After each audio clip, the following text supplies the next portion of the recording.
ఇక్కడ సర్పంచ్ ఎన్నికలకు కానీ తర్వాత వార్డు మెంబర్లకు కానీ పార్టీలకు గుర్తులేమి ఉండవు. మనం నిన్ననే చెప్పుకున్నాం, పార్టీలకు గుర్తులేమి ఉండవు.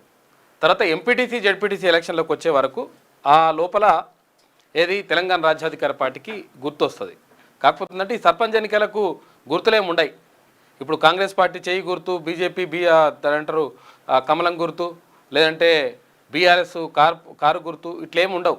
ఈ గుర్తులేమి ఉండవు. ప్రత్యేకంగా గుర్తులు ఇస్తారు. ఇక్కడ పార్టీల ఎజెండాతో కాకుండా డైరెక్ట్గా ఇండిపెండెంట్గా అన్నట్టుగా ఉంటుంది లెక్క. ఏది సర్పంచ్ ఎన్నికలకు పార్టీ గుర్తులు ఏమి ఉండవు కాబట్టి గుర్తులేం అవసరం లేదు. ఇక్కడ జెడ్పీటీసీ ఎంపీటీసీ ఎన్నికలకు సంబంధించి అప్పుడు వచ్చినప్పుడు 100% అప్పుడు గుర్తులు వస్తాయి. తెలంగాణ రాజ్యాధికారి పార్టీకి కూడా గుర్తు వస్తుంది. ఏది ఏమైనా కానీ ఇక్కడ పంచాయతీ ఎన్నికలకు సంబంధించి సర్పంచ్ ఎలక్షన్లలో పార్టీలు ఏమి ఉండవు. పార్టీ అభ్యర్థి అని చెప్పేసి మద్దతు ఇస్తున్నా అంటారు తప్ప పార్టీ గుర్తులేమి ఉండవు. కాబట్టి ఏ పార్టీ నుంచి చేసినా ఏం చేసినా కానీ మనోడవడ మందోడవడ చూసుకుని ఓటేస్తే అయిపోతుంది లెక్క.